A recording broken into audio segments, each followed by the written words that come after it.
무엇이 떨어졌나, 무엇이 부족한가, 무엇이 더 필요한가를 찾아서 그것을 채우는 것이 사랑이요, 헌신이요, 봉사입니다. 자비를 들여서 자기 것으로 교회를 사랑하지 못하는 사람은 심지어 쓰레기 청소라도 합니다. 심지어 화장실 청소라도 합니다. 내가 드릴 것 없으니 내 몸으로라도 하나님의 몸된 교회를 내가 닦고 깨끗하게 하는 그 사랑을 내가 주님 앞에 드려야 되겠다. 봉사하는 것, 그것이 사랑이에요. 우리 교회도 요 앞에 나가면 요 앞에 조그만 선반이 있습니다. 거기에 보면 많은 깡통들이 있고 혹은 라면들도 있고 먹을 것이 있어요. 그것을 왜 해놨겠어요?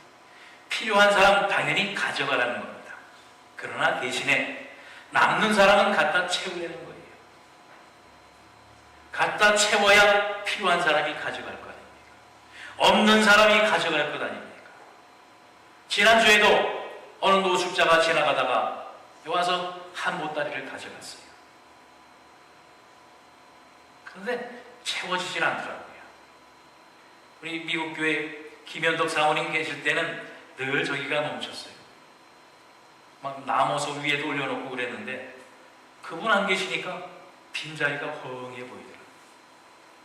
여러분, 그냥 지나치지 말기 바랍니다. 뭐 한 가지라도 없는 사람을 위해서, 필요한 사람을 가져가기 위해서 내가 남는 것, 아니 남지 않아도 채울 수 있는 사랑과 봉사와 헌신의 삶을 살게 되어지기를 바랍니다.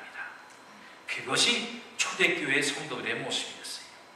자기 가진 것을 다 팔아서 서로 통용하고 나누었다라고 하는 것, 그것이 성도들의 사랑인 것입니다. 이것을 통해서 진리를 알게 되어진다라고 하는 것. 오늘 본문 19절 말씀에 보면 바로 이 행함과 진실함으로써 우리가 진리에 속한 줄을 알게 되어진다 그랬어요. 그러한 믿음의 모습, 그러한 신앙의 생활의 모습을 통해서 너희가 정말 진리 가운데 거하고 있구나, 너희가 정말 하나님 앞에 설 자격이 있구나라고 하는 것을 하나님이 보신다라고 하는 말씀이에요. 이로써 우리가 진리에 속한 줄을 알고 또 우리 마음을 주 앞에서 굳세게 한다라고 했어요. 무엇으로 우리가 하나님의 사랑하는 자녀인 것을 알겠느냐라고 하는 것이에요. 오늘 나눠진 주보 가운데에도 보면 신자와 불신자의 구별법이라고 하는 글을 올려놨습니다. 여러분 다 읽어보셨는지요? 이 글에 보면 교회에 출석한다고 다 기독교 신자가 아니라고 그랬어요. 신자와 불신자의 구별법을 여기에 있어요. 어떤 상황이든지 무엇에든지 감사하고 기뻐하는 것, 그것이 하나님의 사랑을 입은, 하나님의 사랑은 택함을 입은 신자들의 모습이라고 하는 말씀이에요. 황수관 박사가 그 건강 그렇게 하는, 여러분 아실 겁니다. 그 황수관 박사가 자가 건강 진단법을 하나 얘기한 게 있어요. 그게 어떻게 뭐냐면 눈을 감고 명상하듯이 가만히 있어 보면 머리부터 발끝까지 자기 자신이 느껴지지 않는 것. 아, 내가 머리가 있구나, 손이 있구나, 발이 있구나, 팔이 있구나 라고 하는 것이 느껴지지 않을 때 그때가 건강한 사람이라는 거예요. 그런데 눈을 감고 자기 모습을 잘 보게 될 때에 어딘가 심장 어딘가가, 아, 내가 심장이 여기 있구나 라고 하는 거 느껴질 때는 심장이 좋지 않기 때문에 그렇다는 거예요. 혹은 내가 발이 아프구나 라고 하는 생각이 들 때는 내 발에 혹시 무좀이라던가 무슨 통증이 있다던가 할 때 내 몸에 이것이 있구나 라고 하는 것이 느껴진다는 거예요. 그러나 건강한 사람은, 아픈 것이 없는 사람은 눈을 감고 가만히 있으면 내 머리가 있는지, 내 팔이 있는지, 내 다리가 있는지, 내 오장육부가 있는지 그것이 느껴지지 아니하고 편안하다는 겁니다. 바로 신자와 불신자도 마찬가지. 우리가 하나님의 사랑을 입었다라고 하면 무엇에든지 감사한 거예요. 우리 찬양도 있잖아요. 그리 아니하실지라도 내가 주를 사랑합니다. 내 뜻과 내 마음대로 내 원하는 대로 되지 아니하여도 나는 주님을 사랑합니다. 왜? 나를 구원하신 하나님의 사랑이 있기 때문에. 그것만으로도 나는 감사합니다. 모든 것이 감사한데 불만이 있을 수 없지. 불평이 있을 수 없지. 안 좋은 것을 봐도 못된 것을 봐도 하나님 앞에 기도할 거리지 불평거리가 절대로 되어지지 않는다라고 하는 말씀이에요. 그것이 우리가 하나님 앞에 드려질 수 있는 우리의 사랑의 표현인 겁니다. 감사의 표현인 겁니다. 바로 그러한 행함과 진실함으로 하나님 앞에 우리가 무릎 꿇게 될 때에 우리는 하나님의 인정을 받는 데는 진리에 속한 줄을 알게 되고 하나님 앞에 우리의 마음을 우리의 시비듬을 주 앞에 굳건하게 되어진다라고 하는 바로 그 말씀이에요. 그러한 우리에게 하나님은 무엇이든지 구하는 바를 그에게서 받게 되어진다. 이처럼 하나님 앞에 합한 자가 되어지고 하나님과 정말로 사랑으로 하나 되어지게 될 때에 무엇이든지 그 구하는 바를 하나님께서 우리에게 다 주신다는 말씀이에요. 그러니 우리가 불평이 있을 수 없잖아요. 그러니 불만이 있을 수 없잖아요. 우리가 원하는 것, 우리에게 필요한 것을 다 주시는데 우리가 때로는 못 갖는 것, 그것은 여러분 아는 대로 우리에게는 있어서 안 되는 것, 있어봐야 소용없는 것은 결코 주시지 않는다. 주어지는 것에 감사하고 하나님께서 허락하여 주시는 그 은혜 안에서 우리가 감사하고 기뻐하게 될 때에 우리는 하나님 보시기에 하나님 받으시기에 합당한 우리의 진정한 사랑을 주님 앞에 구하는 하나님의 귀한 백성들이 되어진다라고 하는 말씀입니다. 이것은 바로 하나님의 말씀을 지키고 그 앞에서 기뻐하시는 것을 행하는 것이다. 기뻐하시는 것을 행하는 것, 그렇게 사는 것을 바로 말씀을 하는 겁니다. 어느 신앙이 돈독한 사람이 있었습니다. 늘 기도하는데 열심히요, 말씀을 묵상하는데 열심히였어요. 어떻게 하면 정말 세상과 짝하지 아니하고 거룩함과 진리 가운데 내가 살 수 있을까? 늘 그것을 생각하고 기도하는 가운데에 안 되겠다. 내가 사람들 많이 사는 번잡한 곳을 피해서 내가 외딴 곳에 좀 살아야 되겠다 하고 집을 옮기고 뚝 떨어진 곳에 살았습니다. 그러던 어느 날 그 지역에 큰 태풍이 불고 비가 쏟아지더니 홍수가 나기 시작을 합니다.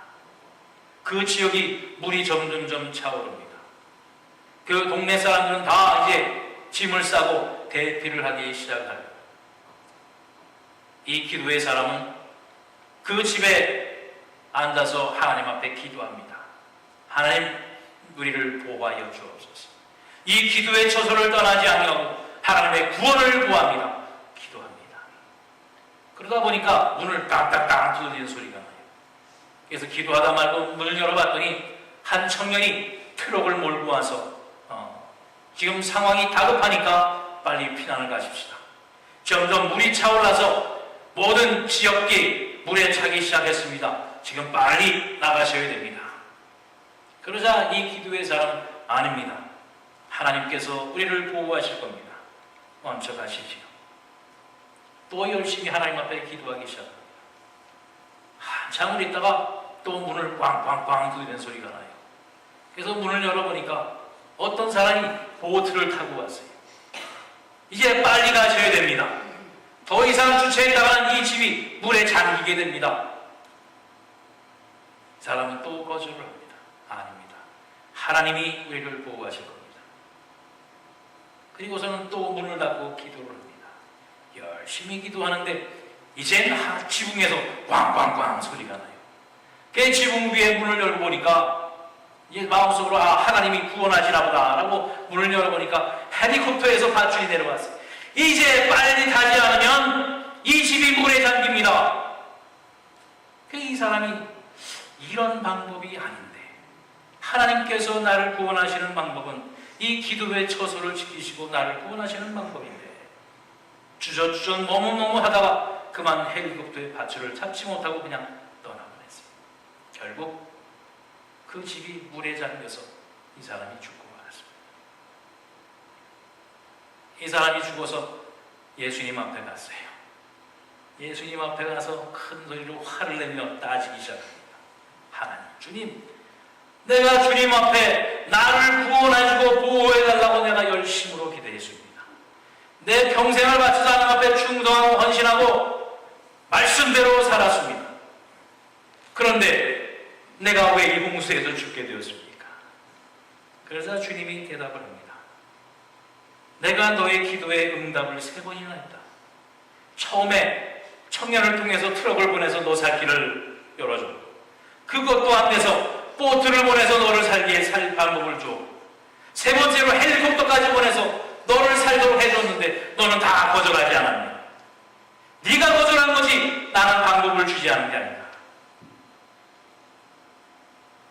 여러분, 우리의 신앙생활이 어떠냐라고 하는 거예요.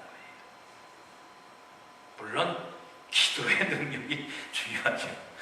그러나 우리가 생활 속에서 하나님의 방법, 하나님의 주시는 길을 우리가 찾고 그 안에서 살아야 된다라고 하는 말씀입니다. 야고보서 2장 18절에 이 말씀이지. 어떤 사람은 말하기를 너는 믿음이 있고 나는 행함이 있으니 행함이 없는 내 믿음을 내게 보이라. 나는 행함으로 내 믿음을 너에게 보이리라.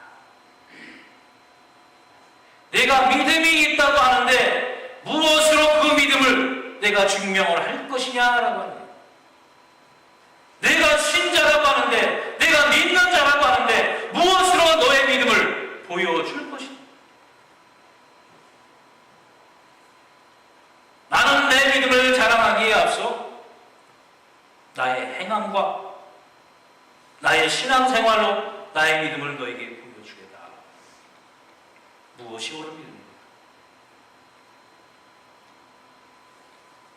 바로 내 삶과 내 생활 속에서 나타나지 아니하는 믿음은 뭐라 그래요? 죽은 믿음이야. 주님 앞에 우리가 진실함으로 아버지의 말씀대로 믿음과 신앙에 따라서 우리가 이 땅에서 살아가는 것, 우리의 삶을 통해서 우리의 믿음이 증거되어지고 보여지는 것, 내 사랑이 표현되어지는 것, 그것이 참 사랑이라는 것입니다. 말로만, 입으로만 사랑합니다. 말로만, 입으로만 내가 충성하겠습니다 가 아니라 내 생활 속에서 하나님 앞에 내가 사랑을 보이고 또 그 보이는 것이 교회 사랑과 성도 사랑과 이웃 사랑으로 나타내며 증거되어지게 될 때에 우리를 향하신 하나님의 크신 사랑에 대한 우리의 사랑을 보답하고 보여지고 증거하는 우리의 신앙생활이 되어질 것입니다. 오늘도 우리는 성찬을 대합니다. 바로 하나님의 우리를 향하신 크고 놀라우신 그 사랑입니다. 우리를 위하여 죽기까지 사랑하신 주님의 사랑입니다. 그 사랑을 대할 때에 나도 주님을 사랑합니다. 그 고백과 함께 내가 주님을 사랑하고 내 모든 것을 바쳐 주님을 위해서 살겠습니다. 나의 더러운 것 다 버리겠습니다. 나의 과거 다 버리겠습니다. 라고 결심하고 주님의 사랑 안에 거하는 여러분과 제가 되기를 주님의 이름으로 축원합니다. 이제 성찬을 대하기에 앞서